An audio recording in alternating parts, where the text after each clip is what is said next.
बंजारन बहू। कमला एक बहुत स्वार्थी महिला है। उसने पैसों के लिए एक ऐसे इंसान से शादी की जो पहले से शादीशुदा और एक बच्चे का पिता भी था। कमला के पति को मरे हुए एक अरसा बीत गया है। अब वो अपने सौतेले बेटे वैभव के साथ रहती है। वैभव के दिल में अपनी माँ को लेकर इतना डर है कि वो अपनी माँ के सामने एक शब्द नहीं बोल पाता। उसकी माँ जो कहती है उसको सर झुकाकर वही मानना पड़ता है। वैभव, तुमने अभी तक घर का काम क्यों नहीं किया? तुमसे कितनी बार कहा है कि सूरज निकलने से पहले तुम घर की साफ सफाई पूरी कर दिया करो। वैभव कुछ नहीं बोलता, चुपचाप सर झुकाए अपनी माँ की बात सुनता रहता है। तभी पास में खड़ा नौकर सुखराम कहता है, मालकिन, वैभव बाबा को रात से तेज बुखार है, इसलिए वो सुबह जल्दी उठ नहीं पाए। उनके बदले मैं घर की साफ सफाई कर देता हूँ। इसे कोई बुखार नहीं है। मैं इसे अच्छी तरह से जानती हूँ। ये सब काम न करने के बहाने हैं। सुखराम काका, बोल दो इसे, सारे घर का काम यही करेगा। और इससे समय पर अपना काम पूरा नहीं किया तो इससे आज का खाना भी नहीं मिलेगा। मगर मालकिन, वैभव बाबा की सच में ही तबीयत खराब है, आप एक बार देख तो लीजिए। कमला बिना कुछ बोले वहां से चली गई और बेचारा वैभव तेज बुखार में भी काम करता रहा। कमला वैभव की शादी एक ऐसी लड़की से कराना चाहती थी जो अनपढ़ हो और कमला से इसी तरह डरे जिस तरह वैभव डरता है, ताकि वैभव की सारी जायदाद और धन दौलत उसकी मुट्ठी में रहे। लेकिन आज के जमाने में ऐसी लड़की मिलना मुश्किल है। कमला कार में यही सब कुछ सोचती जा रही थी कि तभी रास्ते में, अरे ड्राइवर, तुमने कार क्यों रोक दी? और ये इतना शोर कैसा? मैडम, आगे कुछ बंजारों का खेल चल रहा है, इसलिए भीड़ लगी है। मैं अभी भीड़ को साइड में करवाकर कार निकालता हूँ। ड्राइवर भीड़ को साइड करके कार निकालने की कोशिश करने लगा कि तभी कमला की नजर रस्सी पर चल रही एक फुलवा नाम की बंजारन पर पड़ी। क्यों ना मैं इस बंजारन की शादी वैभव से करा दूं? ये तो अनपढ़ लग रही है, मेरे पैरों तले दबकर भी रहेगी। मुझे अभी इसके माँ बाप से बात करनी होगी। ये सोचकर कमला ने उन बंजारों से बात की और उन्हें शाम को अपने घर बुलाया। फुलवा के माता पिता वहां उसे लेकर आ गए। उन्होंने इतना आलीशान घर पहले कभी नहीं देखा था। अच्छा हुआ आप लोग आ गए।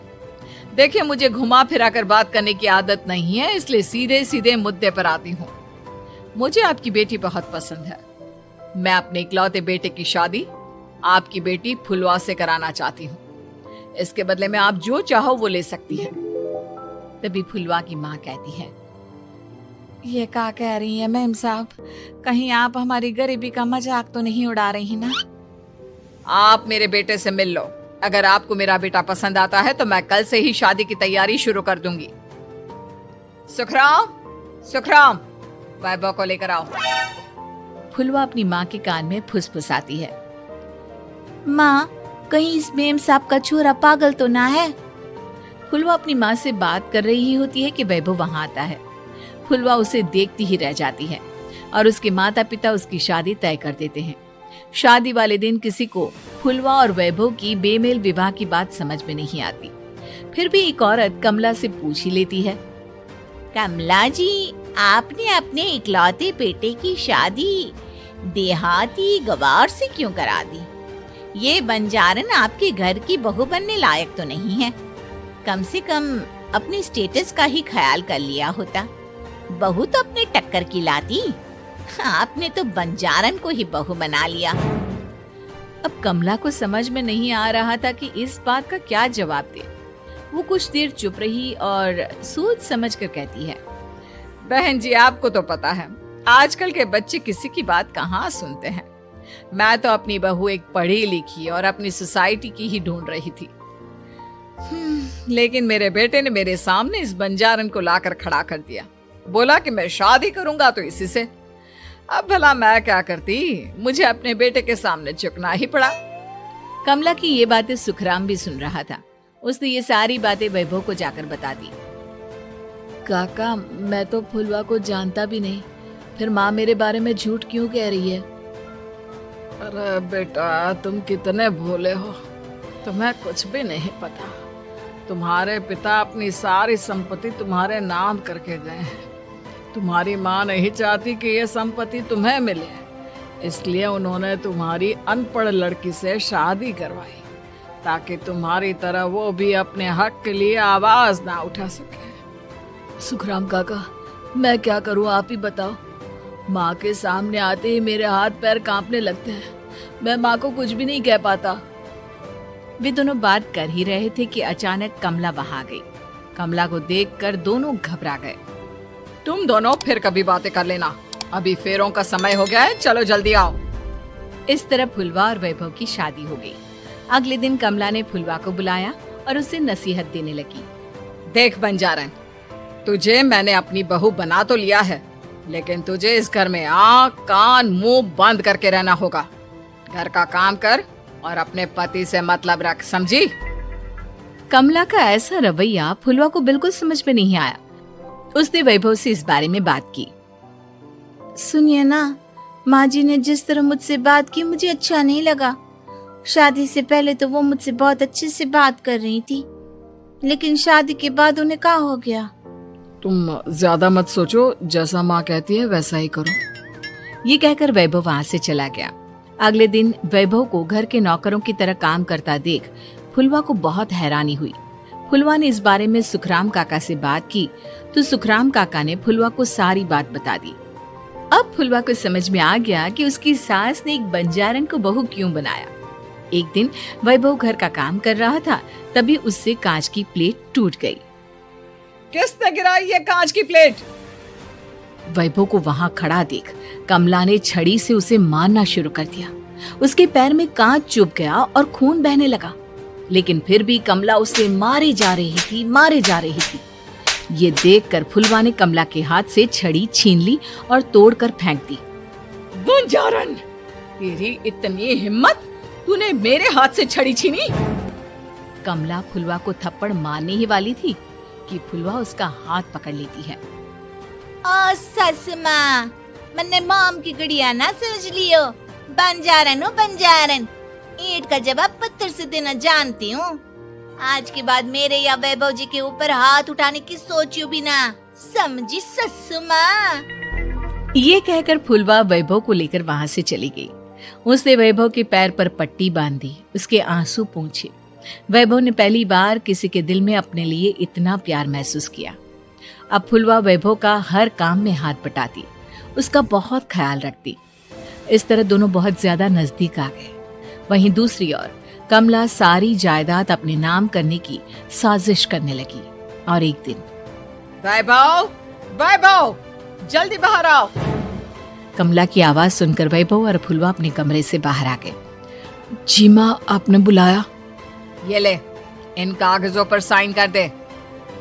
वैभव कागजों पर साइन करने ही वाला था कि फुलवा वैभव के हाथ से पेन छीनकर कहती है, ना वैभव जी, आप इस पर हस्ताक्षर नहीं करेंगे।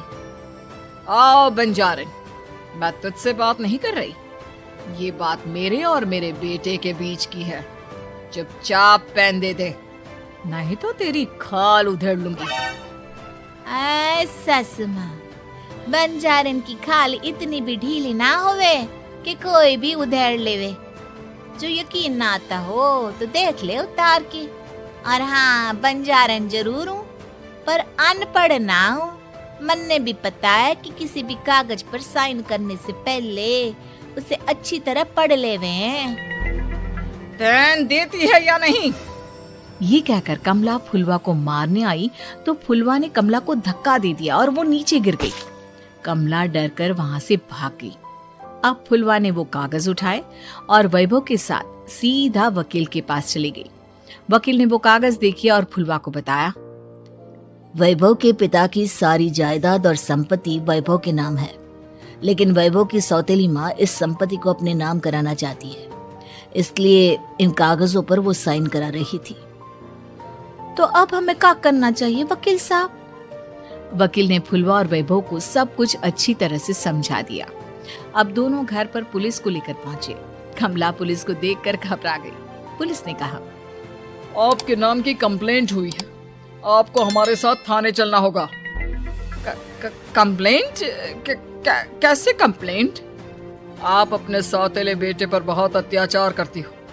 धोखे से सारी जायदाद अपने नाम करा रही थी। अब नहीं इंस्पेक्टर साहब, जरूर ये मेरी बहू की कोई साजिश है, इसने गलत कंप्लेंट की है। मैडम, शिकायत आपकी बहू ने नहीं बल्कि आपके बेटे वैभव ने की है। कमला वैभव का नाम सुनकर दंग रह गई। जिस बेटे ने कभी उसके सामने सर नहीं उठाया था, आज वही बेटा उसके सामने पुलिस को लिए आया है। वैभव, तुम्हारी इतनी हिम्मत कि तुम पुलिस को ले आए? हाँ माँ, मैं लाया हूँ पुलिस को, और मेरे अंदर इतनी हिम्मत कभी ना आती अगर फुलवा मेरा साथ ना देती। आपने बंजारन बहू को लाकर अपने ही पैर पर कुल्हाड़ी मारी है माँ। मैडम, अब की बात खत्म हो गई हो तो चलो हमारे साथ। वैभव, मुझे माफ कर दो, मुझे थाने मत भेजो। आज के बाद मैं तुम्हें कभी नहीं मारूंगी, तुम्हें कभी परेशान नहीं करूंगी, मुझे माफ कर दो। वैभव अपनी कंप्लेंट वापस ले लेता है और पुलिस वहां से चली जाती है। वैभव अपनी सौतेली माँ से कहता है, मैंने पुलिस को वापस तो भेज दिया है, लेकिन मैं आपको माफ नहीं कर सकता। आपने बचपन से आज तक कभी मेरे सर पर हाथ नहीं रखा, हमेशा मुझे मारती रही, नौकरों की तरह बर्ताव करती रही। आप इस घर में नहीं रह सकती, चली जाइए यहाँ से। कमला घर छोड़कर चली गई और सड़क किनारे खड़ी होकर सोचने लगी, काश मैंने वैभव को माँ की तरह प्यार किया होता तो आज मैं इस तरह से बेसहारा ना हो जाती।